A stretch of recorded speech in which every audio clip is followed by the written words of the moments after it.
Olá, pessoal. Hoje eu quero conversar com vocês porque eu estou percebendo que alguns estão caindo na narrativa da grande mídia e de alguns youtubers com interesses políticos contra a nomeação de Ciro Nogueira para o Palácio do Planalto. O Ciro vai ocupar o Ministério à Casa Civil. E isso é bom ou ruim? Vamos conversar sobre isso, não vamos alimentar ou corroborar as narrativas de quem quer colocar os apoiadores do presidente contra o presidente Bolsonaro.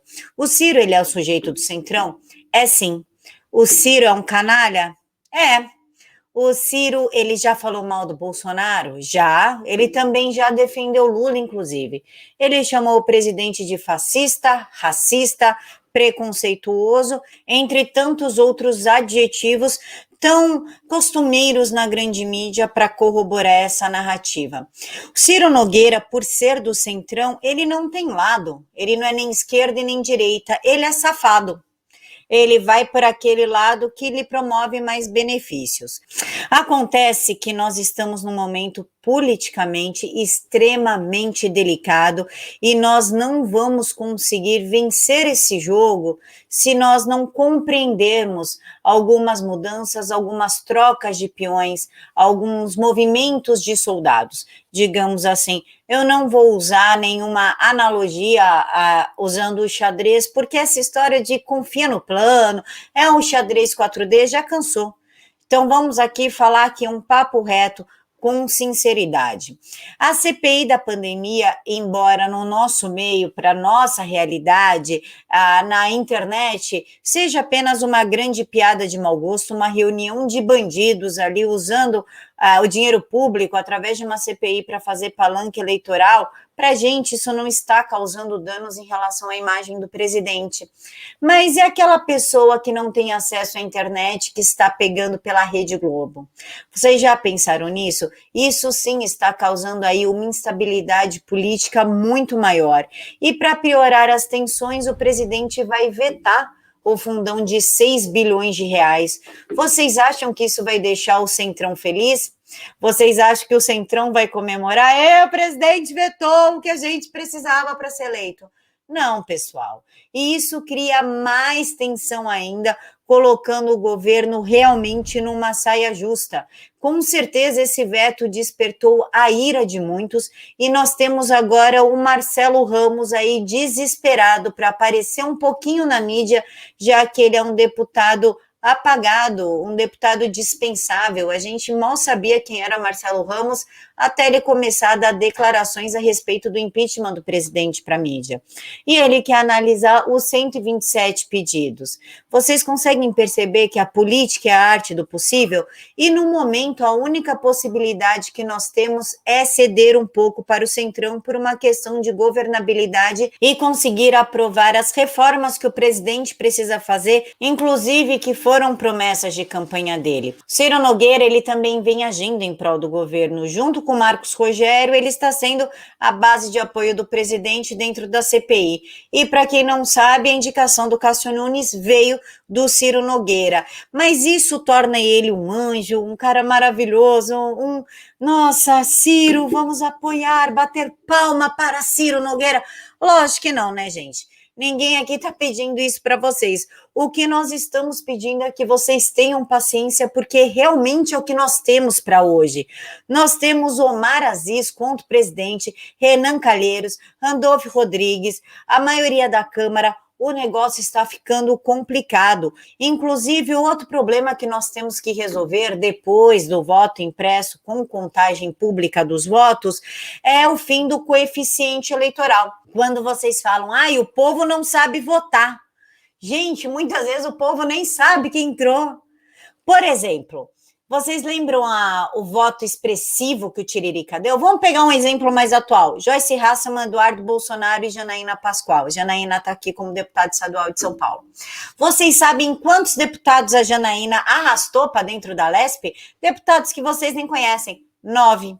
E esses deputados que não tiveram votos para entrar decidem o nosso futuro aqui em São Paulo. Vocês conseguem perceber a importância de que após conseguimos aprovar o voto impresso com contagem pública dos votos, a gente precisa lutar por uma reforma política profunda e pelo voto distrital puro, ou seja, só assume o deputado que teve voto. A maioria dentro da Câmara não teve voto, mas foi puxado por conta desse coeficiente eleitoral que serve apenas para colocar pessoas desconhecidas, que a gente sequer sabe a pauta, mas que vai decidir a tua vida. Eu sei que vocês querem falar sobre o Alcolumbre também, essa história dele para ministério. Pessoal, isso é notícia velha. Isso é no final de 2020, inclusive ele já tinha aceitado e eles estavam ali em negociação. O foco do Alcolumbre, o que foi prometido para o Alcolumbre, foi a pasta do desenvolvimento regional. E ele já tinha aceitado isso. Isso a gente já tinha falado para vocês, eu acho que em novembro ou dezembro. E o Alcolumbre, querendo ou não, ele é um aliado político do presidente. Aliado ideológico? Não. Aliado político. E para isso ele precisa ser santificado, aplaudido ou ter seu apoio? Também não. Vocês conseguem perceber como é a política, a arte de governar, a arte da política, a arte do possível, a arte do que tem para hoje, para falar a verdade. Porque nós temos aí um sistema eleitoral falidíssimo. Entram pessoas que não têm voto. As urnas aí, vamos combinar que segura, elas não são, por isso que estamos lutando pela contagem pública dos votos. Agora nós precisamos da reforma eleitoral para o voto puro distrital, para que não entre pessoas do tipo Ciro Nogueira, ou talvez o Alcolumbre. Nós estamos num momento politicamente delicado, muito delicado, e vocês precisam entender que o presidente Bolsonaro, ele precisa sacrificar algumas coisas para salvar outras, para salvar o Brasil. A gente não pode esquecer que ele não governa somente para a internet, ele governa por um Brasil inteiro, e nós temos que pensar fora da bolha. O presidente, ele não tem nada mais, nada menos do que 30 anos de Congresso, e eu tenho a mais absoluta certeza que ele sabe jogar esse jogo que, querendo ou não, é um jogo de cartas marcadas. Ou ele joga tentando mudar o sistema por dentro, ou ele quebra o sistema. E nós sabemos que esse tipo de atitude não é muito bem vista, nem por nós, a ponto de quebrar o sistema e criar uma instabilidade, e nem fora, a ponto de nos prejudicar com sanções internacionais. Caso o presidente não queira jogar com as cartas que ele tem, esse jogo político de ceder um pouquinho aqui, tirar um pouquinho ali, ele tem duas alternativas. Uma é intervenção e a outra é a garantia da lei e da ordem, a GLO. E ambas as alternativas vão colocar nele uma pecha de ditador, golpistas, e sofreremos fortes sanções econômicas. É isso que vocês querem? Que ele seja visto como um ditador, como um golpista, um cara que quer governar à força, impor as coisas? Tenho certeza que não. O presidente Bolsonaro, ele nunca escondeu que ele é um cara absurdamente democrático e que ele não ia sair da Constituição. Nós votamos sabendo disso. Inclusive, a mídia vai usar tudo isso que eu falei para vocês, Ciro Nogueira, o Alcolumbre, como uma forma de desgastar ainda mais o presidente e afastar ele ainda mais da base de apoio. Mas vai agora de você, depois de tudo que eu falei, apoiar ou não o presidente. Isso é opção sua. Você pode se sentir decepcionado com a escolha do Ciro Nogueira e do Alcolumbre. Eu estou do seu lado.